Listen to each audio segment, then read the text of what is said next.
the minor prophets. By the way, you may wonder, yeah, how would you like it if you were known in the Bible as a minor and whatever you were doing, minor, but a minor prophet. You may wonder what exactly a minor prophet.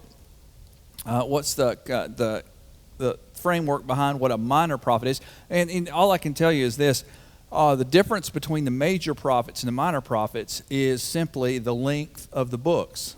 That's it. You'll see the minor prophets. If you'll look at all of the minor prophets in the books that we'll be in, they'll be much shorter when you compare them to books like Isaiah, or you compare them to books like Jeremiah. You're going to see a difference in length, but that is it. But that's the primary difference when we talk about the minor prophets. Hosea, that we're going to be looking at, by the way, and Hosea, how would you also like to be known as the deathbed prophet? The deathbed prophet. I mean, of all the possible nicknames you could have been given, and the reason that he was called the deathbed prophet is because he prophesied, and he was called to give a message that was at the end of the northern kingdom. I mean, they were at the end of the existence of the northern kingdom, and of course, Hosea would have a message that would be specifically tailored for that. Something else about prophets that you need to understand is prophets weren't here to profiteer for what they wanted to talk about. A prophet was no more, if you could put it this way, a prophet was like a radio. A radio. When you key, I remember back in police days, if I key the microphone and I speak, what goes into that radio is what I'm saying, and what comes out on the other side is what I'm saying. God is that voice. The radio is the prophet.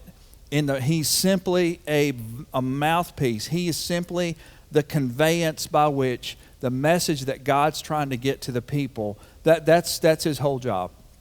He's there to deliver a message. Some other things about Hosea, and by the way, if there was one particular prophet that if I had my choice of prophets that I could be, the last one I would pick is Hosea. It was a dirty job. Hosea literally was told that he was told that he would be who he'd be marrying.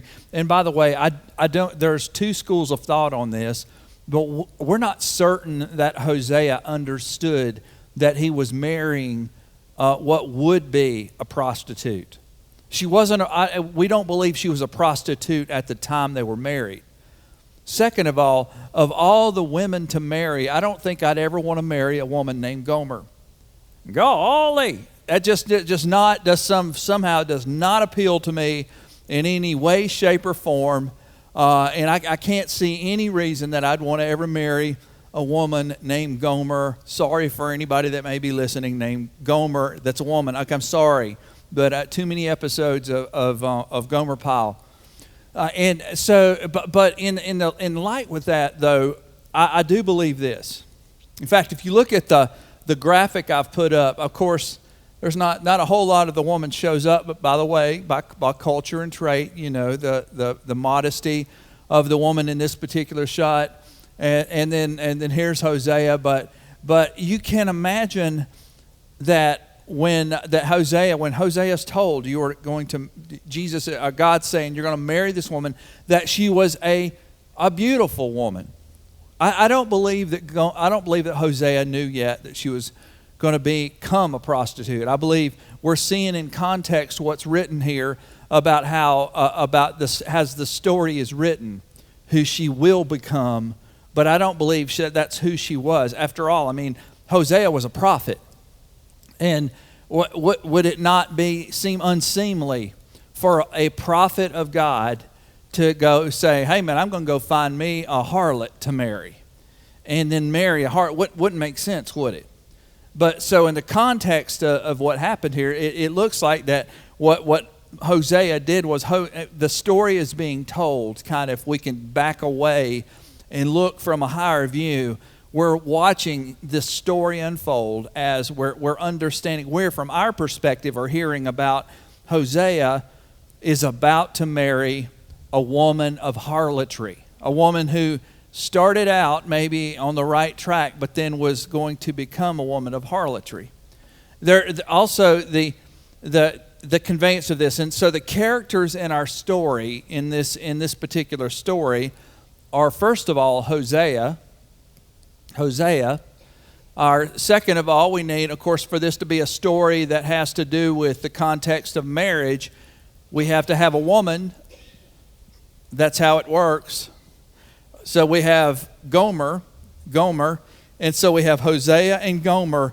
And also, this story as it is being told will be a representation. Hosea will play the part of God. Okay, so he's going to play the part of God, and Gomer's going to play the part of Israel. So now you see the context of the story. The story may be about Hosea is going to act out what is going to happen here. Hosea is about to act this out, but Hosea is representing God, the bridegroom, while Israel is Gomer, and we're going to see how this union came together, and yet Gomer becomes unfaithful like Israel, and we're going to see this play out. So once again, of all the prophets that I could ever pick to become, the last one I'd ever want to be is Hosea. Because Hosea, you're going to see that Hosea is literally going to be, not just be acting out a story, but he's going to be a man with a broken heart. Think about this. The woman that he betrothed him, who was been betrothed to, and that he wanted to remain faithful to him till death do them part, is going to be the woman who is unfaithful to him and lays with other men and gives her heart over to other men. And that's just like what Israel was doing to God. They were constantly giving themselves over to other gods, to other nations. They were constantly in that place. So the point of the story is we're going to see Hosea have to go through excruciating grief because of the unfaithfulness of his wife. When I wrote the book Marriage Triage, and that book was written based upon many, many stories that were true. Many stories out there of couples who had an unfaithful spouse or had reached a point where they were trying to figure out how to salvage the mess that they had made in their marriage. And they were trying to figure out was it even salvageable? Is there some way to recover and salvage all of this hurt and this pain and this agony, and will trust ever be restored? And so when I look at the story of Hosea and Gomer, you see that things have gone so far on the side of Gomer that you wonder, how can anything like that ever be restored? Now, the truth, in the real world, it takes two people, and many times one of the people will not give this kind of forgiveness. But be thankful that you serve a God who loves you so much that there is nothing that you could do for him not to love you as his child. And I think that's the story that we're going to see unfold in Hosea. You start to see this little by little, the story unfold, the story work its way out. If you'll turn in verse 1, Hosea 1, it says that the word of the Lord came to Hosea, the son of Beeri, during the days of Uzziah, Jotham, Ahaz, and Hezekiah, kings of Judah, and during the days of Jeroboam, the son of Joash, king of Israel. So, by the way, the timeline it's putting on this, just so you know what's about to happen. You heard me say earlier that Hosea was a deathbed prophet. The reason I call him a deathbed prophet is because Israel is about to fall into the hands of the Assyrians. In 722, roughly 722 BC, the Assyrians are going to come into Samaria, and they're literally going to take the Israelites out of the city with fish hooks in their nose. They literally will. They'll line the people up, put fish hooks in their nose, and they will have them on chains like you would fish. And they will literally take the people out of the city. You may wonder, why are they taking them out of Samaria? It's because Assyria had conquered so many nations. Syria had conquered so many other nations and countries that they no longer could occupy the nation that they took over. They literally ran out of troops. So what they would do is they would take the population of a particular city like Samaria, and they would take part of the population out of the city, and they would take them to another occupied city, and they would mix them with the other people. Now, what came of that is, over a period of time, that you have what we now know as the Sumerian race, the Sumerians. Remember the Jews, the southern kingdom Jews, wouldn't associate with the Sumerians because they considered them to be mixed, or they considered them to be a mixed race, mixed in. In other words, they were no longer a pure Jew, in their words. They had literally shunned them. And even all the way to the days of Jesus, when Jesus was walking the streets and telling stories back around the first of that, or the zero millennium, in so many words, what would happen is that they literally would try to go around the cities to stay out of Samaria. They would travel around the cities, and thus stories that Jesus would tell, like the Good Samaritan, had much more weight because it would tell the story of someone they would never help or associate with. So I say all that to give you the context of what the Assyrians are about to do to the Israelites, the Samaria, the northern kingdom.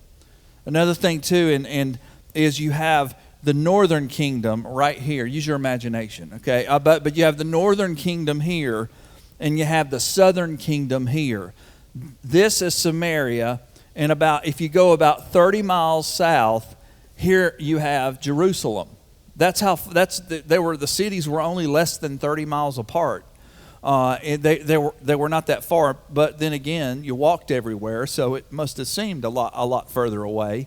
But in this, you have the Assyrians that are now going to come into the city there and take them. But to portray this, Hosea is given the job of marrying and showing and demonstrating how the people had been so unfaithful.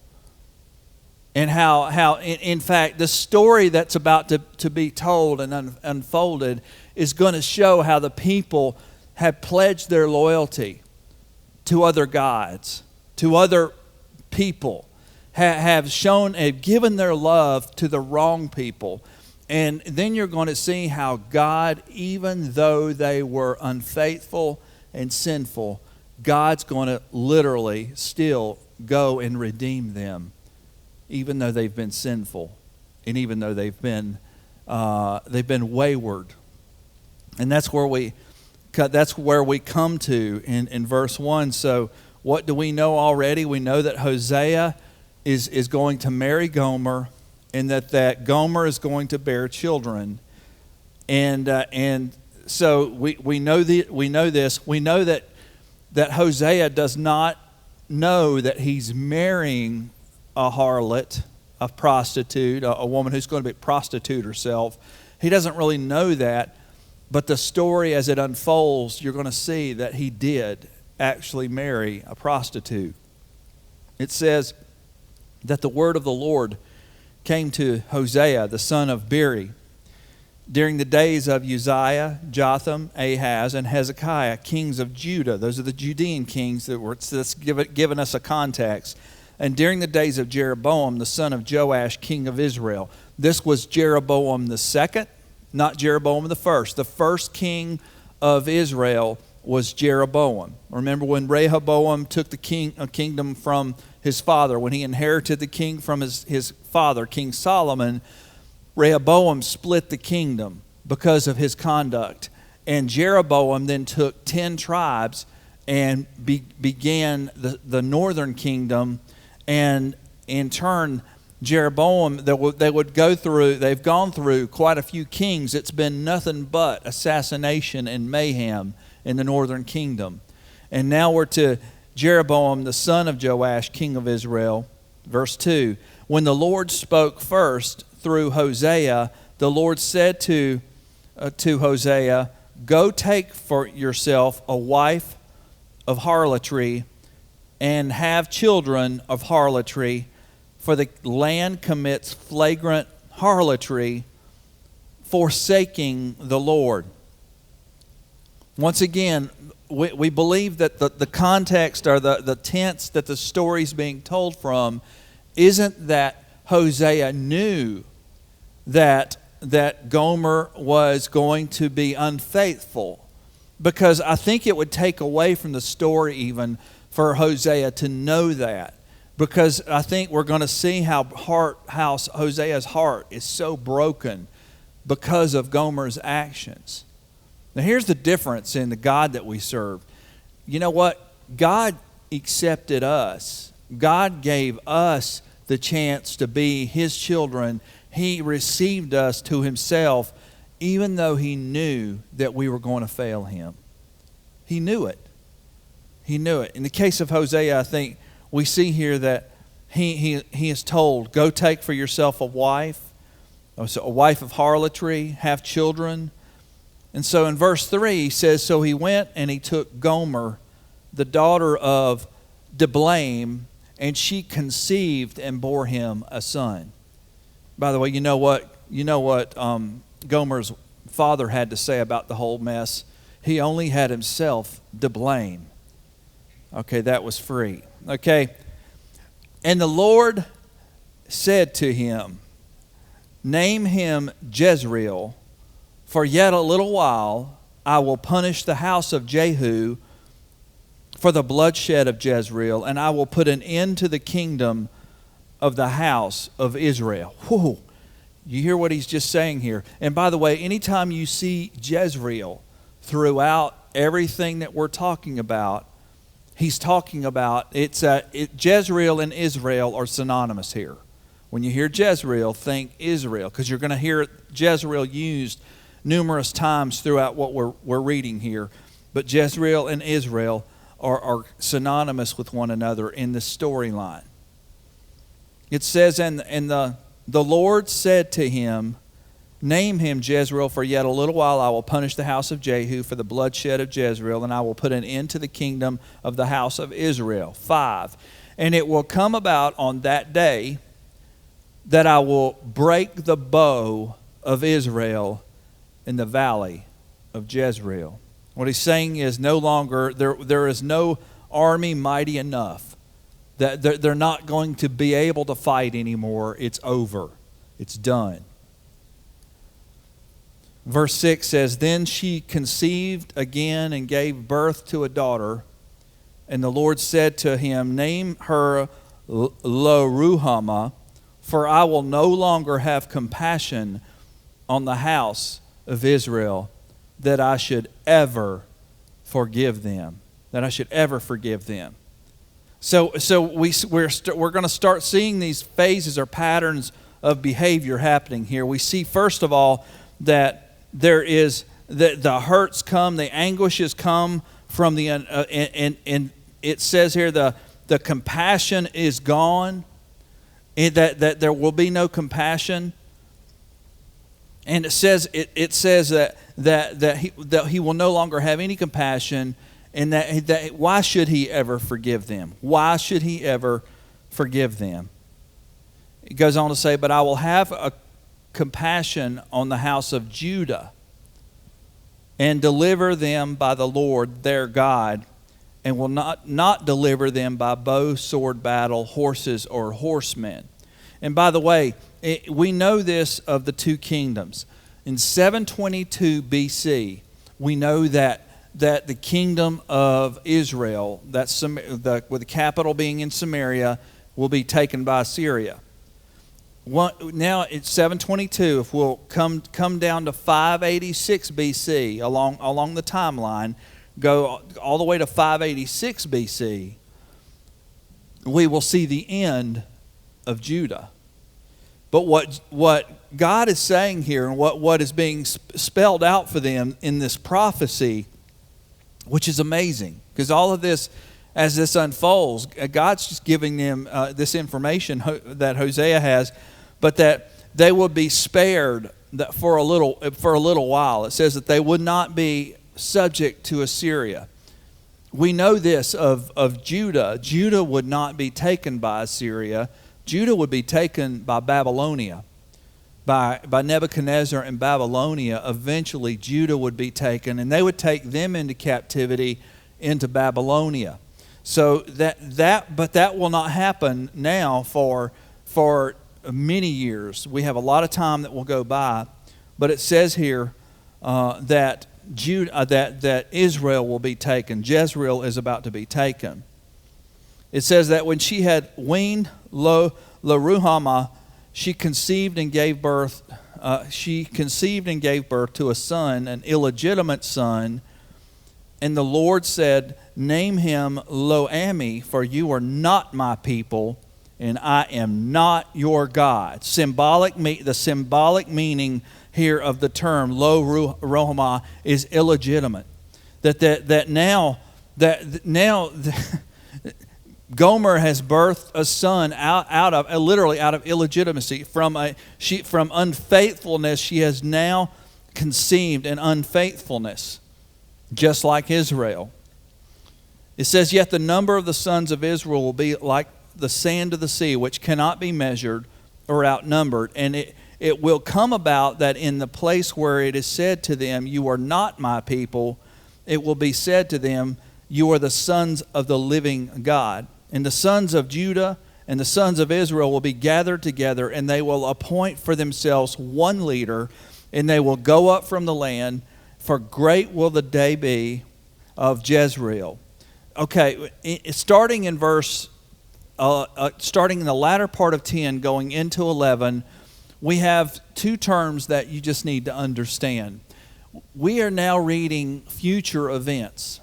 We are reading future events here in chapter 1. We call it, here's the big word, you ready? Eschatology. Eschatology. Eschatology. Eschatology. I probably can't do that twice because I'm 58. But that's the best. So eschatology. Eschatology is the study of future events. Something that is being given here is a future prophecy. A future prophecy about Israel and Judah. Some other things to consider, and that's, for instance, how long was the kingdom of Israel a united kingdom? Now, if we start counting, this isn't to the very day, but you have 40 years of Saul, you have 40 years of King David, and you have 40 years of Solomon. And then comes Rehoboam as king, and it was no time at all under Rehoboam till the kingdom split. Till 1948, you ready for this? Until 1948, the kingdom of Israel had not been united. That's how far back this goes. We can go all the way back into the Old Testament. We can go back before Christ and see after three kingships, three monarchies or kingships, that the kingdom divides. You have the 10 tribes that go north, 2 tribes that stay south, and that's it. That's it. We start counting the clock to 1948. And of course, we all know from 1948, the events that happened there were none other than miraculous in the Middle East that brought Israel back to be recognized as a sovereign nation. Nothing but a miracle. So that's how long it took for us to come. So that's when it speaks here of this in verse 11. And the sons of Judah and the sons of Israel will be gathered together, and they will appoint for themselves one leader, and they will go up from the Lamb, for great will be the day of Jezreel. That event, that future event did not happen during this time, but now this future event is something that we have seen unfold in our life, in not quite our lifetime. Chapter 2 says, say to your brothers Amy and to your sister Ruhamah, contend with your mother, contend, for he is not my wife and I am not her husband. And let her put away her harlotry from her face and her adultery between her breast, and lest I strip her naked and expose her as on the day she was born, I will also make her like a wilderness, make her like desert land, and slay her with thirst. Also I will have no compassion on her children, because they are children of harlotry, for their mother has played the harlot. She who conceived them has acted shamefully. For she said, I will go after my lovers. Who will give me my bread and my water, my wool and my flax and my oil and my drink? What God is describing for us here is the work of Israel, the work of Judah and Israel. They went and they had Baal worship. In fact, it didn't take long when Israel, the 10 tribes, left and went north, and Jeroboam became the king of the northern kingdom. The first thing he did was he started getting worried that the people were going to go back to Jerusalem once a year to give sacrifice. And so he was freaking out. He was like, what am I going to do to stop this? So what Jeroboam did was he set up 2 places in the northern kingdom, and he made these 2 places places of worship. And then he set up a whole worship system that they could use to not go to the southern kingdom to give sacrifice. And so in doing so, what he did was he committed what is known in the Bible as the sin of Jeroboam. He literally created what we call high places. He instigated high places that would come up all over the northern kingdom, and these high places were places of idol worship. So the people's hearts were turned from God, and they were worshiping all of these pagan idols. And this is why I think it's so important for us to realize this.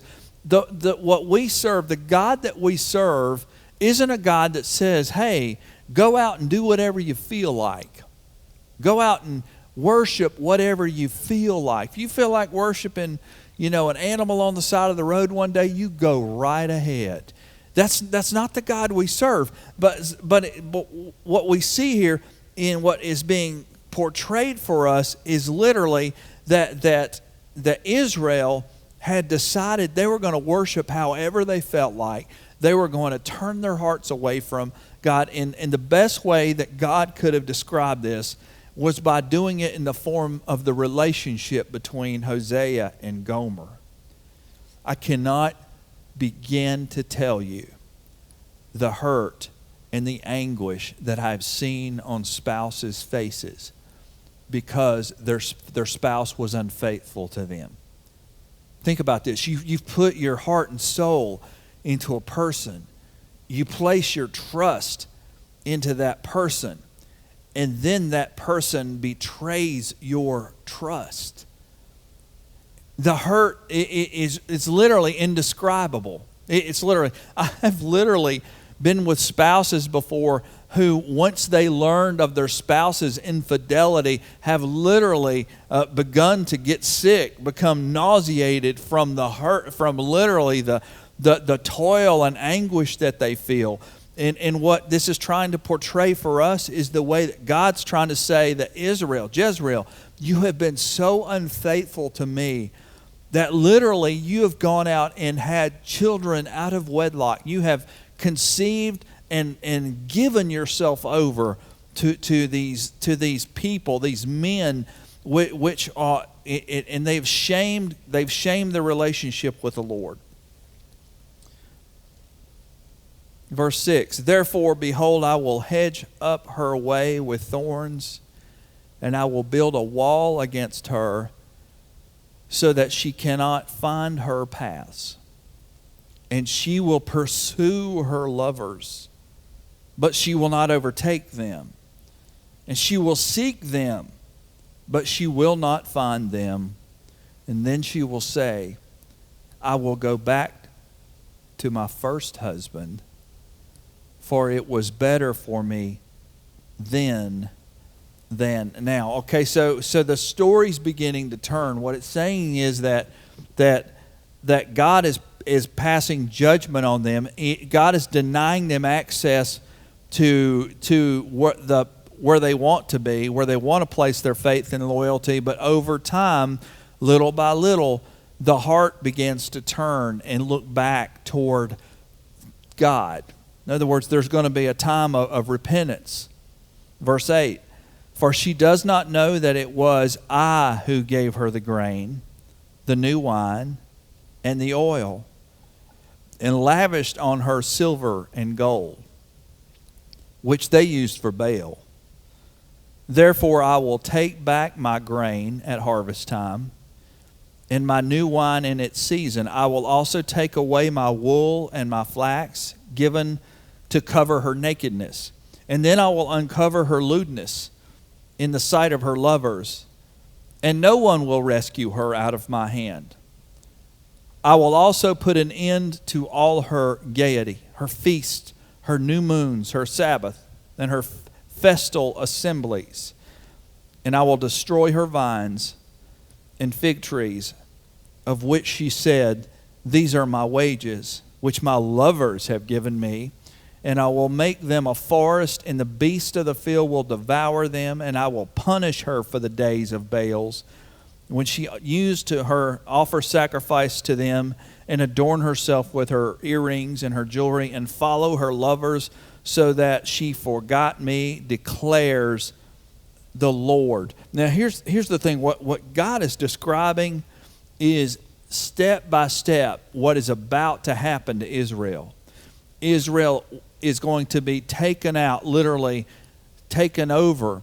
And literally, when they begin to disperse the Israelites, they will literally disperse them to the point many will never know where they came from. They literally will make Israel no more. Nothing like it was. It literally, and this is all a consequence of their unfaithfulness to God. All of this is the unfolding consequence of the protection being taken away from them, and God will allow for them to literally be taken away, taken into captivity, and they will go from having to having nothing, literally having nothing. But here's the thing about it. We think the story ends there, the end, consequences, and that's it. But then the storyline changes here. In verse 14, in fact, it starts saying, therefore, behold, I will allure her. What does it mean to allure her? Wives, I hope your husbands have allured you before. But to allure her, to bring her into the wilderness and speak kindly to her. In other words, allure, I will romance her. I will romance her. And then I will give her vineyards from there, and the valley of Achor as a door of hope. And she will sing there as in the days of her youth, as in the days when she came up from the land of Egypt. Talking about Moses. And it will come about in that day, declares the Lord, that you will call me Ishi. Ishi is the word for husband. And will no longer call me Bali, master. You will call me husband, not just master.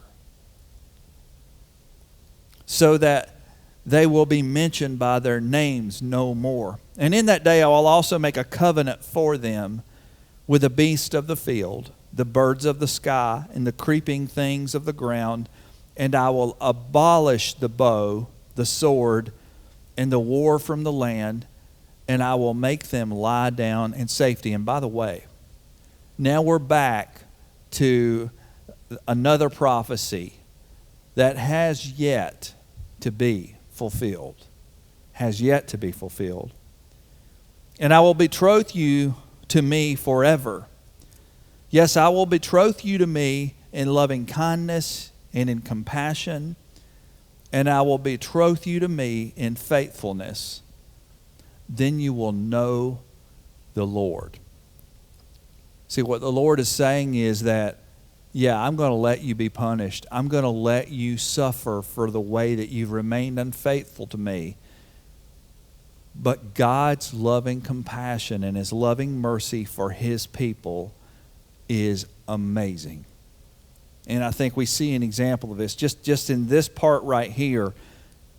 Because Jezreel, they have no right. They have no obligation. They have no right to be forgiven, or for that matter, to be saved. And yet it's saying here that God wants to literally pour out His love and His mercy upon them. Verse 21, and it will come about in that day that I will respond, declares the Lord. I will respond to the heavens, and they will respond to the earth, and the earth will respond to the grain and to the new wine and to the oil, and they will respond to Jezreel, Israel. And I will sow her for myself in the land. I will also have compassion on her who had not obtained compassion. And I will say to those who were not my people, you are my people. And they will say, thou art my God. You see how this comes to, chapter 2 comes to a close, or comes to a close with hope. Because what it's saying here is that, first of all, God is going to redeem Jezreel. He's going to redeem. They're about to suffer in ways unimaginable.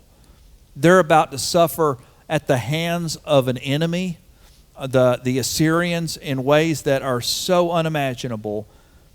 But it goes on here to say that they will be redeemed. But I love the next part too, because it says not only will they be redeemed, Jezreel, but the ones that aren't even my people will be redeemed. There's a promise for you and for me. Maybe you don't come from Jewish heritage. Maybe you don't come from a Jewish lineage necessarily here, but what it's saying is that we all will have a chance and opportunity, and God is opening up the door for redemption for all of us.